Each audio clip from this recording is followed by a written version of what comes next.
Muito bem, para a apresentação da conferência inaugural com o tema Prognoses do TCU diante da nova Lei de Licitações e Contratos Administrativos, convidamos o senhor ministro do Tribunal de Contas da União, Benjamin Zimler.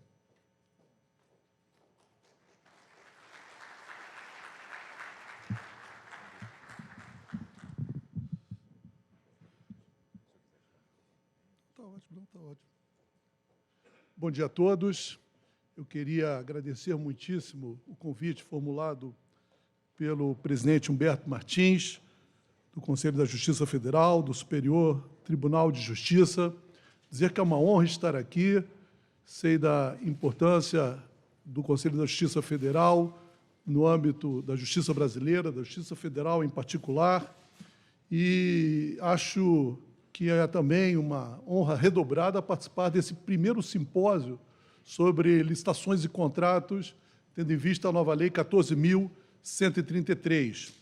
E vejo também figuras de destaque, como o Procurador da República, Patrick Salgado Martins, o doutor Jodelmir, a doutora Luana, o doutor Alexandre Fagundes, o doutor Miguel Ângelo, que compuseram a mesa, e depois professores, amigos e renomados que irão lidar com câmaras temáticas, que irão aprofundar os temas suscitados a partir da Lei de Licitações.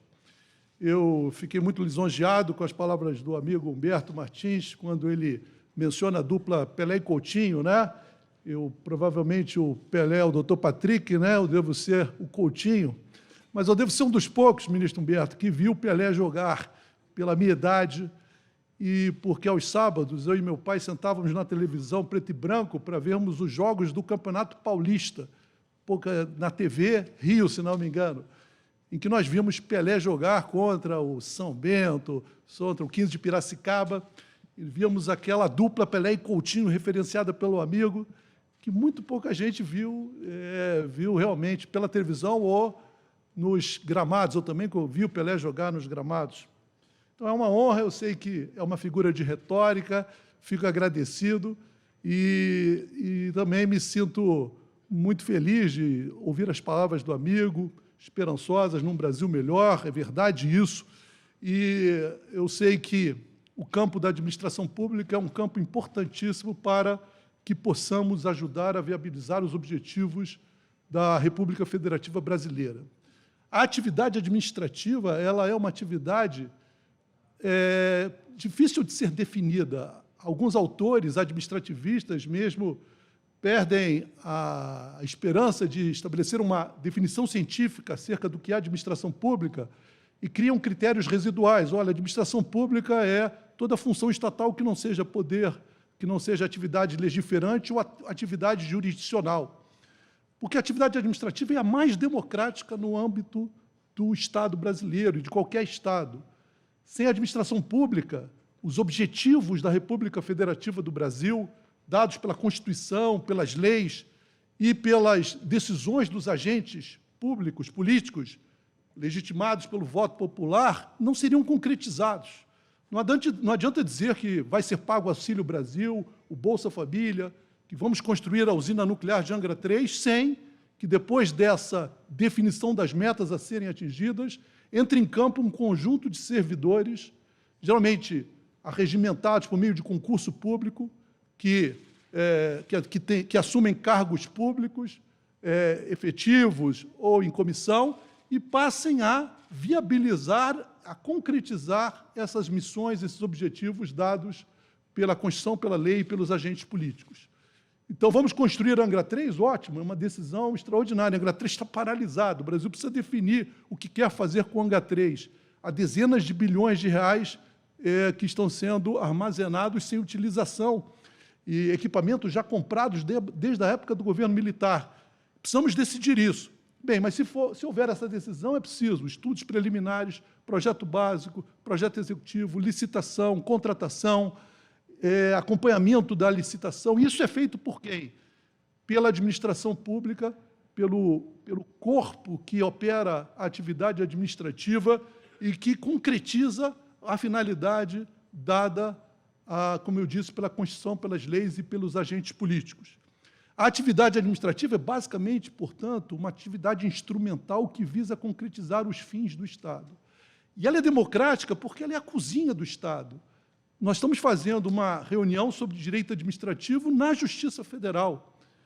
Seria quase impossível imaginar que o Poder Executivo fizesse um simpósio sobre jurisdição penal no âmbito do Poder Executivo, porque o Poder Executivo não exerce jurisdição e, portanto, dá para ver claramente a transcendência, a importância, o aspecto pulverizado, tentacular da atividade administrativa, realizando licitações, assinando contratos administrativos, gerenciando, controlando os contratos, explorando o poder de polícia, exercendo o poder de polícia, prestando serviço público.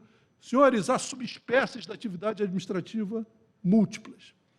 Essa atividade administrativa tem, portanto, compromissos finalísticos, tem que ter uma autoconsciência, né, de que ela estabelece procedimentos e processos que não têm valor em si mesmo.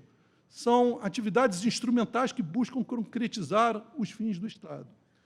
E no campo das licitações e contrato, essa percepção da instrumentalidade do processo da licitação é fundamental.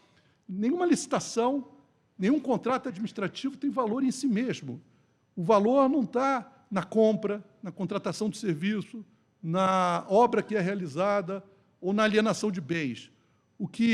A finalidade, o valor, está no que vai ser feito com os bens adquiridos, com os serviços realizados, com a obra que vai ser realizada a partir dos dinheiros públicos. Então, as leis de licitação têm um compromisso instrumental, têm que se pautar em princípios do direito administrativo, mas ter uma visão pragmática de que é preciso dar valor aos fins e menos valor aos meios. É óbvio que não podem ser sacrificados meios, princípios jurídicos mais valiosos que os fins buscados, mas é preciso ultrapassar essa visão burocrática que, de certa forma, nós temos no Brasil na realização das licitações e dos contratos.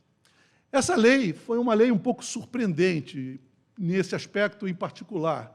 Eu conversava com o senador Fernando Bezerra, que foi o relator do processo, do projeto de lei no Senado, e eu, conversando com um amigo, dizia que eu gostava muito do RDC, que é uma lei principiológica, é uma lei de licitações, basicamente, com quase nada sobre contratos, mas é uma lei que acredita na discricionariedade do gestor, ela acredita na solução dada pelo gestor diante do caso concreto, na capacidade que o gestor tem de estabelecer juízos discricionários de oportunidade e conveniência diante dos casos concretos. O RDC ele foi testado na esfera federal, principalmente pelo DENIT e pela Infraero, e com resultados muito interessantes. O TCU buscou verificar a eficiência do uso do RDC, comparando com a 866 nas obras, principalmente na confecção de obras públicas, e principalmente usando a contratação integrada, que é um regime de execução contratual de obras públicas, em que se depositou muita esperança. E o resultado é muito positivo. Um encurtamento do tempo licitatório. A 866 produziu licitações intermináveis no Brasil, com profusão de fases, profusão de momentos recursais, e o RDC simplificou, reduziu o tempo de licitação, e a contratação integrada o fez ainda de forma mais radical, porque quando nós licitamos uma obra, licitamos estabelecendo que o encargo do contratado é ele realizar o projeto básico, executivo, o comissionamento, a execução da obra e entrega da chave à administração pública. A contratação integrada rompeu um dogma, um axioma que é utilizado na 866, que veio do direito francês, que diz que o princípio da impessoalidade é alguma coisa meio mítica, olímpica, dos deuses. Ou seja, aquele que realiza o projeto básico não pode participar da licitação de obras, porque haveria uma simetria, ele entraria no jogo principal da obra pública com vantagens competitivas em relação aos outros. Essa visão de impessoalidade é um pouco latina nossa, nós enfatizamos, às vezes exageradamente, princípios, né? em detrimento do princípio de eficiência, de um certo pragmatismo. A contratação integrada rompe com esse axioma porque o projeto básico passa a ser um encargo do particular. E, fundamentalmente, na contratação integrada, as empresas podem licitar usando a melhor engenharia, usando as melhores técnicas, os melhores modelos de enfrentamento do objeto a ser licitado, a obra. E mais, ele não pode pedir, durante a execução do contrato, à empresa contratada, aditivo contratual por erro de projeto. Porque, se ele elaborou o projeto, ele passa a ter o ônus de assumir o risco das falhas de projeto. Senhores, a maior parte das licitações brasileiras de obras, isso é testemunhado pelo TCU, aferido pelo Tribunal de Contas, é uma mera peça teatral. O Estado finge que licita, as empresas fingem que participam de uma licitação. O projeto básico ele tem inúmeras falhas, as empresas sabem disso, e, por meio de aditivos contratuais intermináveis, o projeto é alterado, a economicidade pós-licitação é perdida. Às vezes, a gente olha uma licitação e vê 20% de desconto no orçamento básico.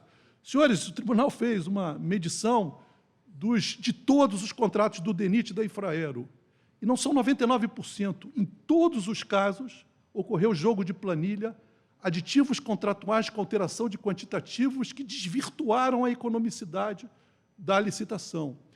Se a licitação fosse feita 6 meses, 1 ano depois, com os novos quantitativos, o primeiro lugar jamais teria alcançado esse posto principal. Outras propostas, com preços unitários diferenciados, seriam, globalmente, a proposta mais vantajosa. Então, senhores, o Tribunal de Contas fez uma análise, um diagnóstico das obras públicas realizadas com recursos federais no Brasil. Ministro Vital do Rego, a conclusão é 37% das obras realizadas com recursos federais, isso há 4 anos, estavam paralisadas. Algo como 14 bilhões de reais desperdiçados em obras paralisadas. Em síntese, há algo errado, havia algo errado no Brasil na realização de obras públicas. Quais são as causas? Nós tentamos ver e não surpreendem. Projetos básicos deficientes, dificuldade dos entes subnacionais que recebem recursos federais de aplicar recursos próprios em contrapartida, dificuldades de utilização das leis, dos decretos, dos regulamentos, desconhecimento, falta de qualificação das equipes e portanto, essas eram as causas fundamentais do absoluto insucesso brasileiro na realização de obras públicas. Bem, mas a 14.133 iniciou no Senado com uma visão vinda do RDC esperançosa de termos uma lei com normas gerais de licitação e contratos, uma lei sintética, uma lei principiológica, que acreditasse na discricionariedade do gestor, no uso do poder discricionário pelo gestor. Na Câmara houve uma mudança radical disso. Nós sabíamos que a democracia representativa, ela hoje está sendo questionada, porque a grande verdade é que os nossos agentes políticos, os representantes do povo, que são players do processo legislativo, muitas vezes não conhecem profundamente, nem medianamente, o que está sendo o objeto da lei que está sendo obrada, realizada no Parlamento. E a grande verdade é que há os grupos de pressão que são absolutamente legítimos num Estado democrático de direito, e eu estou me referindo às empreiteiras, às construtoras, às empresas de consultoria, os servidores públicos. Os partidos se posicionam e vão, eventualmente, sendo obrada uma lei sobre licitações e contratos. Só que a intermediação é feita por uma burocracia especializadíssima, que está no Parlamento, são os consultores legislativos, os assessores legislativos, que está no Ministério da Economia, são os servidores do Ministério da Economia. No TCU, eventualmente, eu fui consultado, mas há outros auditores que conhecem o assunto. E o que aconteceu é que a Lei 14.133 passou a ser uma obra analítica, detalhada, com 190 artigos, e que é uma obra dificílima, altamente complexa, desafiadora, não foi feita para iniciados, não é uma lei que possa ser lida e aplicada. Não há como fazer esta lei atuar e operar sem uma intermediação a partir de simpósios, a partir de cursos de qualificação. Ela não é para um servidor qualquer. Essa é a grande verdade, porque ela foi feita, a intermediação da lei foi feita por essa burocracia super especializada. E a lei aprofunda análises e aprofunda de forma analítica muitos nichos que a 866 tinha abandonado ou não tinha enveredado.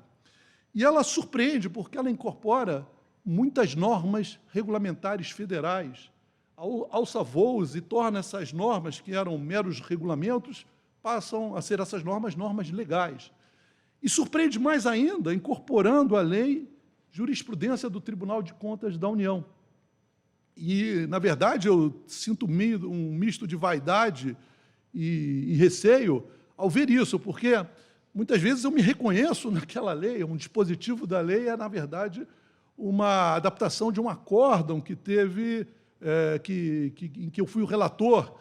E, por certo, o Tribunal de Contas da União, que exerce essa jurisdição administrativa, quando nós exercemos a jurisdição, nós analisamos o caso concreto e, por certo, nós não fazemos a análise de um legislador que prognostica o futuro, que tenta criar uma lei que vai ter um nível de plasticidade capaz de fazer com que ela possa ser adaptada às realidades cambiantes. Uma lei tem que se projetar no tempo, tem que ser capaz de se adaptar às mudanças da realidade. Nós, do TCU, não. A gente decide o caso concreto. Aquelas são as circunstâncias do mundo real. Eu não vou ficar imaginando o que vai ocorrer daqui a 10 anos. Então, as opções do Tribunal de Contas da União são opções que me parecem boas e válidas no curto, médio prazo, talvez. No longo prazo, é um tiro no escuro. E a lei incorporou grande parte dessa jurisprudência. Nesse aspecto, a lei retira uma zona importante da discricionariedade do gestor, porque ela passa a fazer, o legislador fez ele mesmo as opções que já existiam no campo dos regulamentos federais e no campo da jurisprudência do Tribunal de Contas da União. Mas a lei é revolucionária e promove uma ruptura do estado da arte, do que existia em termos de obras públicas. E aqui eu quero chamar a atenção dos senhores, e pelo menos, e isso eu me senti feliz em nós temos uma lei que pode revolucionar as licitações e os contratos no mundo das obras públicas. A grande verdade é que o legislador partiu de um diagnóstico. Não há recursos orçamentários para grandes obras públicas hoje no Brasil. Essa é a grande verdade. O nosso orçamento está absolutamente congelado, sobra muito pouco para investimentos. Comparando a década de 70 com 2021, em que nós analisamos as contas, e na década de 70, o Brasil chegou a ter 25% dos recursos orçamentários aplicados em investimentos, em obras públicas. Hoje nós temos 2%, dos quais nem 1% é liquidado e 0,5% é pago. Ou seja, não há uma única grande obra pública sendo realizada na esfera federal com recursos orçamentários e financeiros. A maior obra que nós temos hoje no Brasil é uma fábrica de remédios da Fiocruz, de vacinas, remédios, que vai ser construída com recursos privados na modalidade build-to-suit, que é uma modalidade que a Lei 14.133 incorpora, mas que permite que capitais privados, que um parceiro privado ganhe uma licitação, se comprometa a construir uma obra com um projeto básico executivo pré-determinado, com recursos próprios, e em 5 anos, a obra está orçada em 6, 7 bilhões de reais, e depois de um ano de carência, o Estado começa a pagar, durante 15 anos, um aluguel, claro, um aluguel diferenciado, que vai amortizar e remunerar o capital investido pelo particular. Isso é o build-to-suit, isso é como a Fiocruz vai construir essa fábrica de remédios. A Fiocruz é uma autarquia diferenciada, ela talvez seja a única na esfera federal que pode explorar a atividade econômica, venda de remédios, vacinas para o SUS, exportar vacinas e remédios. E ela seria uma das poucas autarquia, se não a única, na esfera federal, que poderia arrecadar, ter receita com a venda de remédios para pagar esse aluguel que amortiza e remunera o capital privado. Foi só por isso que o Tribunal de Contas da União aprovou essa licitação, esse contrato. Porque isso, o Build to Suit é um empréstimo, tem um empréstimo embutido, ou seja, o Estado está realizando uma obra a partir de uma operação de crédito embutida, está captando recursos do capital privado. Claro que a execução da obra também é feita de uma forma muito mais rápida, porque a execução da obra do Build to Suit não se subordina a uma fiscalização típica de um contrato de obras públicas com recursos orçamentários e financeiros. Então, nós estamos captando recursos privados, estamos também buscando a eficiência privada. Mas, senhores, nós estamos comprometendo o nosso orçamento durante 15 anos. No caso da Fiocruz, ela tem receita própria, mas o Build to Suit, se for utilizado de uma forma indiscriminada, comprometerá recursos orçamentários durante 15 anos, 20 anos. O prazo do Build to Suit não está definido. Mas o que eu chamo a atenção dos senhores é que a nova Lei 14.133 incorpora inúmeros modelos do mundo das concessões de serviços públicos no âmbito das obras públicas, nas licitações e contratos de obras públicas brasileiros. Basicamente porque parte desse diagnóstico, não há recursos públicos disponíveis para obras públicas. Surgem, então, contratos de eficiência, procedimentos de manifestação de interesse, um regime de execução que nada mais é do que um contrato de concessão ou PPP disfarçado, o regime de execução do fornecimento e prestação de serviço associado. Em todos esses institutos, e eu não tenho tempo para detalhá-los aqui, uma coisa é básica, se busca capital privado, são alongados os prazos dos contratos administrativos e o Estado paga, além de uma prestação de serviço associada, um valor que vai remunerar e amortizar o capital investido. Existem, portanto, na 14.133, espaços para o estabelecimento de parcerias público-privadas, lato sensu. Esses espaços têm que ser explorados pelo gestor público. É importante que vocês saibam que há um mundo novo, institutos novos, alguns não tão novos, mas pouco testados, que podem revolucionar o campo das obras públicas brasileiras, atraindo, sim, a iniciativa privada, criando espaços para parcerias entre o Estado e o particular. Mas, senhores, não há panaceias que possam ser utilizadas para a cura de todos os males. A grande verdade é que, em todas essas modelagens, o Estado está assumindo e contratando uma operação de crédito embutida. E aí surge o grande questionamento que o TCU terá que responder, e a Justiça com certeza. As regras de responsabilidade fiscal serão exigidas quando da adoção desses institutos novos, porque nós estamos assumindo operações de crédito, e a Lei de Responsabilidade Fiscal e a Constituição estabelecem regras para a tomada de créditos. Em alguns casos, é absolutamente necessária a autorização legislativa. Existem limites para o endividamento público que têm que ser respeitados. Se o Estado, se a União começar a contratar com esses modelos, captando recursos privados, estará comprometendo durante anos, eu estou falando, às vezes, de 35 anos de contratos. O contrato de eficiência, que é um contrato tipificado na Lei 14.133, ele pode ter 35 anos de prazo de duração, de vigência, se houver o aporte de capitais privados em bens reversíveis ao Estado. Ou seja, vou dar um exemplo, o contrato de eficiência busca a economia, a redução de custos em despesas correntes. Então, vamos reduzir o custo de energia da sede do STJ, do Conselho da Justiça Federal. Pode ser feita uma licitação, na modalidade, utilizando como critério de seleção da proposta mais vantajosa o maior retorno econômico, que será a maior economia líquida que um particular pode conferir ao STJ, ao Conselho da Justiça Federal.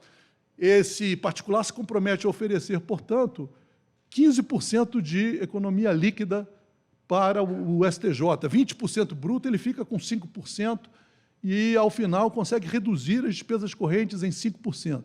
Mas aí ele vai implantar painéis solares fotovoltaicos, vai mudar toda a iluminação, vai contratar uma térmica a gás. Senhores, ele vai investir. E esse contrato pode ter 35 anos. Ele vai, de certa forma, gerenciar o consumo de energia no âmbito do STJ. Ele vai ele vai ter técnicos, ter empregados aqui que vão cuidar do consumo de energia elétrica. E, durante 35 anos, além da remuneração do serviço, vai haver amortização e a remuneração do capital investido. Esse contrato de eficiência é também também um simulacro de uma concessão, de uma PPP. Busca-se capitais privados, eficiência privada, e o Estado embute uma operação de crédito, vai pagar essa conta em 35 anos. Senhores, então, se houver uma disseminação desses institutos por toda a administração pública, no federal, por exemplo, haverá um conjunto de operações de crédito que, somados, poderão comprometer o equilíbrio fiscal dos orçamentos futuros. Percebem? Portanto, absolutamente imprescindível que se coloque um freio de arrumação, algum tipo de ajuste e, finalmente, decidir se as regras da Lei de Responsabilidade Fiscal devem ser adotadas. Mas, senhores, alguns mitos caem por terra. A lei permite que quem elabora o projeto básico, em alguns casos, possa participar da licitação. O procedimento de manifestação de interesse é um chamamento a particulares para oferecerem estudos e projetos ao Estado, e aquele que ganha um PMI, um particular, pode participar da licitação, ele faz o projeto básico e pode participar da licitação, ao rompimento das amarras axiomáticas daquela visão principiológica da 866. Mas a lei também tem muitas novidades que devem ser vistas com cuidado. Primeiro, ela cria, pela primeira vez, uma visão do planejamento da licitação de uma forma analítica, detalhada. A 866 praticamente não menciona a etapa da licitação pré-edital. Agora, a 14.133 fala dos estudos técnicos preliminares, da gestão de risco, da confecção de um termo de referência com os requisitos estabelecidos, o projeto básico estabelecido. Então, é muito bem-vinda essa ênfase à etapa preliminar, ao planejamento de uma licitação, porque, no fundo, quando o edital é publicado, basicamente já se sabe, já se pode prognosticar o sucesso ou insucesso de uma licitação. E o edital nada mais é do que o fecho da fase de planejamento de uma licitação. Há uma nova modalidade de licitação chamada diálogo competitivo, em que o legislador, no meu modo de ver, de forma sábia, reconhece que nem sempre a administração é capaz de especificar os bens que deseja contratar. Senhores, nós temos mercados, fabricantes e prestadores de serviços que evoluem muito rapidamente. Novas tecnologias são, a toda hora, criadas e inseridas no estado da arte, e é muito possível que o Estado não tenha condições de especificar. No diálogo competitivo, também não vou detalhar a mecânica do diálogo, porque é difícil também, há uma separação em duas etapas, né? Num primeiro momento, o Estado vai ao encontro do mercado e busca conhecer, por meio desses diálogos, o que o mercado tem a oferecer em termos de solução para o problema da administração. E, depois dessa primeira fase, sabendo especificar, aí sim começa uma segunda etapa competitiva, em que se busca a proposta mais vantajosa. O diálogo competitivo, assim como outros institutos, é algo muito novo. E aí surge, talvez, a necessidade de haver um leading case que possa ser analisado pelo Tribunal de Contas da União.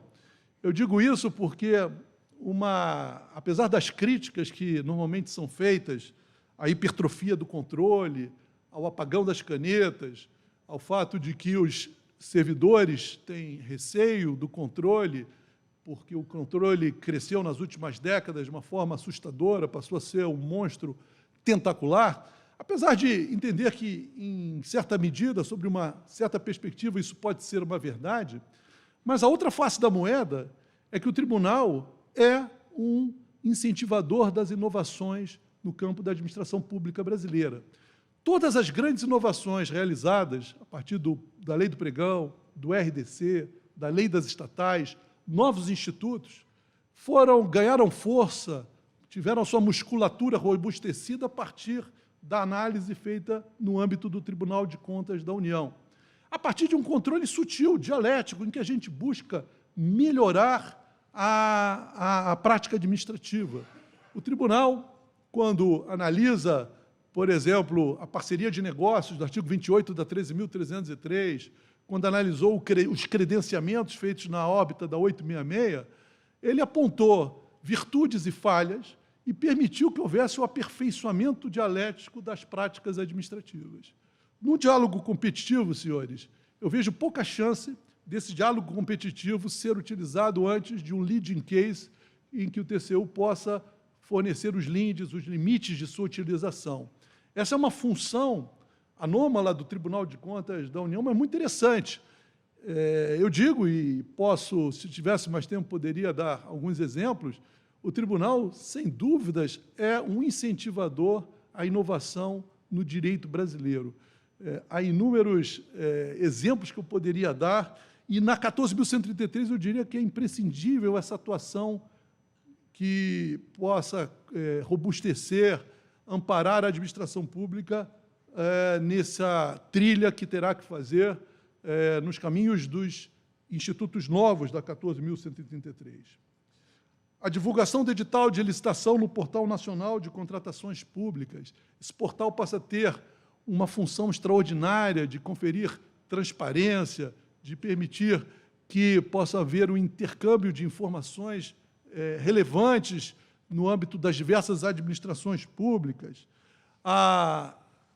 O fato da lei incorporar na fase de habilitação uma jurisprudência que o Tribunal de Contas da União sufragou, no sentido de que documentos novos podem ser apresentados a posteriori, após a fase formal de habilitação, se esses documentos pré-existiam ou se já estariam disponíveis no momento da abertura da licitação ou da realização da fase de lances, da fase principal da licitação. A habilitação dos licitantes foi bastante, do ponto de vista técnico, foi melhorada em grande medida, os requisitos de habilitação, os requisitos de habilitação técnica, financeira, a meu ver, eu não teria condições de fazer uma análise aqui, ela detalhada, foram, sem dúvida, serviram para preencher lacunas ou corrigir erros previstos existentes na 866. No âmbito dos contratos administrativos, há também um aperfeiçoamento técnico e científico, a definição do que é contrato de escopo, diferenciando dos contratos de serviços contínuos, a ideia de que o contrato de escopo pode ser prorrogado se ele não tiver atingido ainda a fase de consecução final do objeto. Claro, se a não realização do objeto decorrer da inadimplência do particular, ele tem que sofrer as sanções previstas em lei, poderá haver a rescisão contratual, mas, em condições normais de temperatura e pressão, os contratos de escopo podem ser prorrogados. Isso era uma discussão interminável no âmbito da 866. O uso da matriz de riscos nos contratos administrativos, nos casos de contratos de grande vulto, ela é obrigatória nas contratações integradas e semi-integradas também, mas a matriz de riscos é um instrumento do mundo das concessões, é uma cláusula contratual típica dos contratos de concessão, que são contratos de longa duração, contratos imperfeitos que se submetem a alterações que se projetam no tempo. A matriz de riscos é uma antecipação dos riscos prognosticados, de quem assume os determinados riscos e o que fazer, o que cada um deve fazer para mitigar os efeitos quando da ocorrência dos fatos supervenientes prognosticados na matriz de risco. Ela é, na verdade, uma vacina contra um dos problemas maiores que temos nos contratos administrativos atuais, que é a sucessão de pleitos de reequilíbrio econômico-financeiro. Na verdade, as empresas contratadas, elas pressionam o Estado, às vezes validamente, às vezes de forma não tão válida, pressionam o Estado para que o Estado possa alterar os valores, os preços dos contratos em razão de fatos imprevisíveis ou fatos previsíveis de consequências incalculáveis, antecipando o momento de reajuste, buscando a antecipação do momento de reajuste, que, de acordo com as leis existentes no Brasil, eles têm um período anual de concessão do reajuste, e grande parte desses pleitos é indeferido, outros são deferidos sem grande segurança. O gestor público não tem segurança na hora de decidir pela plausibilidade do pedido. Nós temos que reconhecer que esses pedidos não são definidos parametricamente, a lei não dá régua e compasso para a gente dizer quando é possível um reequilíbrio, quando não é.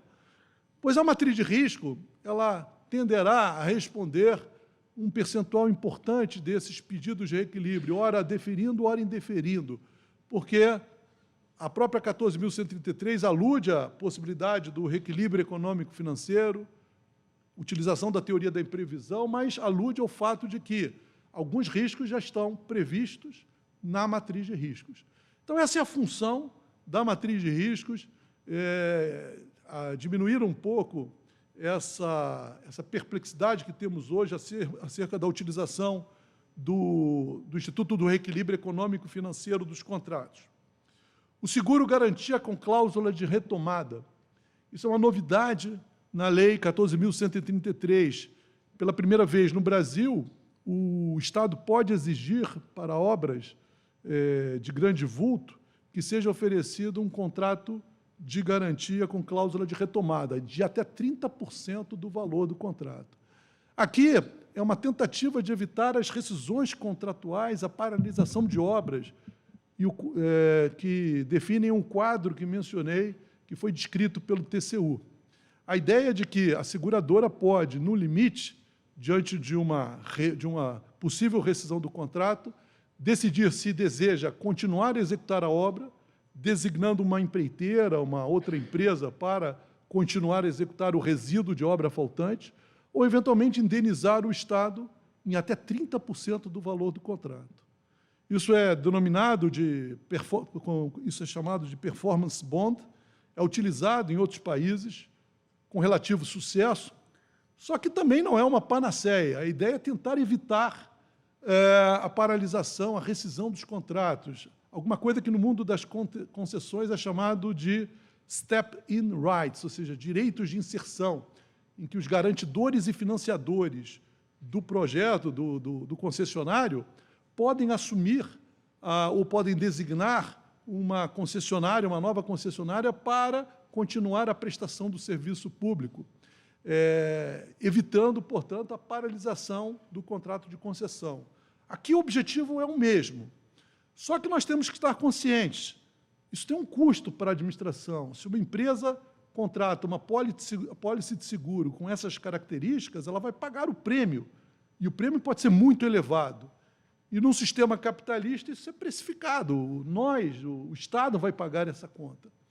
Então, a fase de gestão de riscos, dos estudos preliminares, o planejamento da licitação tem que levar em conta exatamente a possibilidade de se exigir um seguro de garantia com cláusula de retomada até certo percentual do contrato. Isso é algo difícil, um desafio para a administração pública brasileira e também um desafio para o mercado segurador do Brasil. As empresas seguradoras do Brasil terão que ter engenheiros de custo que possam, eventualmente, calcular o risco embutido em cada contrato administrativo, de forma a fixar o valor da pólice, o prêmio, e isso pode também ser tido como uma fase de habilitação privatizada. Ou seja, empresas novas, que eventualmente sejam vistas pelas seguradoras como empresas de risco elevado, terão que pagar prêmios elevadíssimos, o que poderá alijá-las dos certames, deixando, portanto, que apenas grandes empresas, grandes empreiteiras possam participar desses certames, aquelas que são capazes de pagar prêmios menores para a contratação dessas apólices de seguro. Senhores, a lei, ela também tem aspectos interessantíssimos no que diz respeito aos procedimentos auxiliares. Ela cria um procedimento auxiliar que já era conhecido por todos na 866, mas que não estava explicitado na 866, que é o credenciamento. O credenciamento e foi mantido na 14.133, uma hipótese de contratação direta por inexigibilidade de licitação. Talvez seja a forma mais democrática de contratar. Em vez de você escolher um vencedor, você pode dividir. A lógica seria que, em vez de conferir o bolo a um primeiro colocado, o bolo é o prêmio da licitação, você pode dividir o bolo em fatias e distribuir por todos aqueles que querem comer o bolo.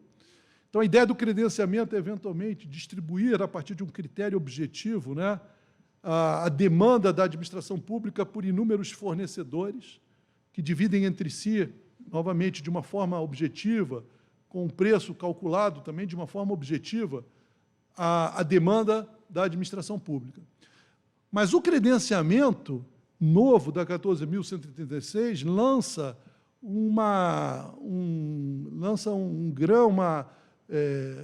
origina, né, a gênese de uma possibilidade de termos no Brasil o que nós chamamos de marketplace público, porque é dito que uma das hipóteses do credenciamento serve para mercados com preços fluidos. Mercados com preços fluidos, aparentemente, tornariam a licitação impossível, porque você faz uma licitação, tira uma foto agora da proposta mais vantajosa, uma hora depois, essa proposta pode ser desvantajosa, porque a lei da oferta e procura, o mercado é tão dinâmico que o preço oscila ao longo do dia, das horas, dos meses. E, portanto, o que é óbvio que isso não é tão simples, mas a ideia seria imaginar no futuro que nós pudéssemos, da administração pública, nos valer de um mercado livre público, de um submarino público. Ou seja, nós teríamos, então, um programa de computador, um aplicativo em que as empresas se cadastrariam e, óbvio, respeitados os requisitos editalícios, e aí, na hora de comprar um bem num mercado com preços fluidos, isso é preciso definir, em vez de fazer uma licitação, eu entro num computador, no meu mercado livre, no meu submarino público, no meu decolar público, e escolho, a partir do que me oferecem os credenciados nesse sistema, a proposta mais vantajosa naquele momento. Se eu preciso de um outro bem daqui a 2 dias, eu faço uma compra novamente pelo meu submarino público. Reparem que, no mundo de hoje, na nossa vida particular, cada vez mais raro nós irmos a uma loja, né, para comprar uma televisão, para comprar qualquer coisa, comprar um vinho, comprar isso. Nós delegamos a esses terceiros que fazem a intermediação das compras, aos submarinos, aos mercados livres, a possibilidade de escolha da melhor oferta, né, e fazemos a compra dessa maneira, através desses sistemas de mercados informatizados. E nós queremos atrair isso para o Estado, naquilo que for possível. Isso não é uma panaceia também, mas para alguns objetos, alguns nichos, isso pode ser extremamente útil e, fundamentalmente, permitir uma enorme agilidade para a administração pública. Não há dúvidas que o sistema burocrático de licitações, ele muitas vezes, ele contém uma dose de ineficiência íncita à atividade administrativa, que é justificada porque nós temos que comprar não só as propostas mais vantajosas, mas obedecer aos princípios da impessoalidade, moralidade, publicidade. Então, quando nós nos aproximamos, ou quando os nossos métodos se aproximam com os devidos cuidados dos métodos particulares que vêm se mostrando eficientes no mundo privado, isso é altamente interessante, porque nós estamos, com certeza, indo no sentido da modernidade, da agilidade, da superação dos entraves burocráticos que a atividade administrativa impõe. Eu fiz uma visita semana passada à autoridade portuária do Porto de Santos, que vai ser privatizada. E eu vi que a autoridade portuária ela foi bastante modificada, utilizou... Nós sabemos que as antigas empresas docas, né, agora foram superadas por novas empresas com modelos de gestão mais próximos, e ela passou a ter lucros extraordinários, mas, ainda assim,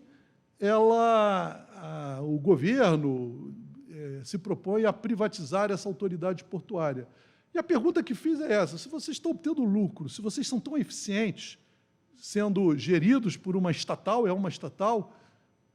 Santos Authority Port, é a primeira vez que eu vejo uma estatal com o nome em inglês, mas é isso. Se vocês são eficientes, por que nós devíamos privatizar? E aí, senhores, eles me deram pelo menos uns 10 exemplos de problemas locais na poligonal do Porto, em que eles têm enorme dificuldade de superar utilizando os procedimentos burocráticos previstos em lei. E uma autoridade portuária privada não teria a menor dificuldade de desapropriar uma área, de mudar a destinação de outra área, de decidir conflitos sem eventualmente ter que apelar ou respeitar as regras dos processos administrativos a que se vincula a autoridade portuária. Em síntese, nós sabemos o preço que temos que pagar por sermos Estado, por termos compromissos com publicidade, impessoalidade, moralidade, legalidade. Ou seja, licitar não é uma busca desesperada pela maior eficiência. Agora, é uma busca consciente pela maior eficiência, e é importante que a gente, ao utilizar os institutos da 14.133, a gente tenha em mente que, apesar dos seus defeitos ou do seu aspecto excessivamente analítico, a 14.133 embute em si mesmo instrumentos de enorme possibilidade, que bem utilizados, podem, sem dúvida, melhorarem muito a atividade de contratação feita pelo Estado. Agora, nenhuma lei é boa pela sua beleza abstrata, pelo valor e pelos estudos que antecederam a lei, pelo conhecimento que os elaboradores da lei têm no assunto. O importante é que os resultados, em concreto, sejam positivos. Leis são boas quando os resultados de sua aplicação são bons. E aqui o meu grande receio é que essa lei é uma lei nacional e que tem que ser aplicada por todos os entes subnacionais, estados e municípios de diferentes portes, pequenos municípios brasileiros, sem nenhuma burocracia estabilizada e qualificada, e grandes estados com uma burocracia muito bem preparada e treinada, a União também com a sua qualificação das suas equipes técnicas. Essa lei, os pequenos e médios municípios terão toda a dificuldade do mundo para implementar essas leis, na sua potencialidade plena. Cabe, portanto, à esfera federal um importante papel de pontificar e de iniciar o processo de experimentação da lei. É preciso que nós ousemos aplicando esses institutos novos. Eles podem ser apresentados por mim em 1 hora, 2 horas, 5 horas, mas nenhum valor terá o PMI, contrato de eficiência, diálogo competitivo, se ele não for testado. E o meu receio hoje é que, lá no TCU, a gente quase não tem processo algum sobre a Lei 14.133. Claro que é uma inércia, né, entre a utilização e a análise pelo TCU. Em regra, chega ao TCU resultado de uma auditoria, uma representação de um licitante, mas os poucos processos que nós temos no TCU demonstram quase que, com certeza absoluta, que a lei não está sendo experimentada na sua dimensão, numa dimensão razoável. Nós sabemos que é um período transitório de experimentação da lei até abril de 2023. Nesse período de 2 anos, você pode usar a nova lei ou pode usar a 866, o RDC, a lei do pregão. A grande verdade é que talvez nós estejamos imaginando que haverá uma nova lei ampliando esse prazo de experimentação. Eu diria que abril de 2023 está logo ali. E hoje eu acredito muito pouco em que esse prazo será respeitado. Eu não consigo imaginar que os entes subnacionais, a esfera federal, esteja preparada em 2023 para aplicar essa nova lei. Então, é muito provável que esse prazo deva ser alargado. Há todo um esforço na esfera federal de regulamentação da nova lei. A lei se projeta para permitir licitações realizadas com tecnologia da informação, pela internet. Isso não é fácil, também não é simples. Nem todos os estados brasileiros e municípios têm capacidade de manusear sistemas de TI para realizar licitações com o potencial pleno da 2023. Então, senhores, essa é a minha palestra inaugural, era o que eu tinha a dizer nesse primeiro momento. Eu tenho certeza que os professores que me secundarão e que continuarão a análise terão a oportunidade de desenvolver esses assuntos de uma forma aprofundada. Eu sei que vocês terão comissões temáticas que poderão verticalizar essa análise. Eu fico muito feliz com isso. Esse é um caminho absolutamente imprescindível. É preciso estudar essa lei, é preciso analisar a sua potencialidade e qualificar os servidores para essa utilização plena dessa Lei 14.133. Agradeço essa oportunidade e fico à disposição de vocês para qualquer questionamento, se ele existir. Muito obrigado.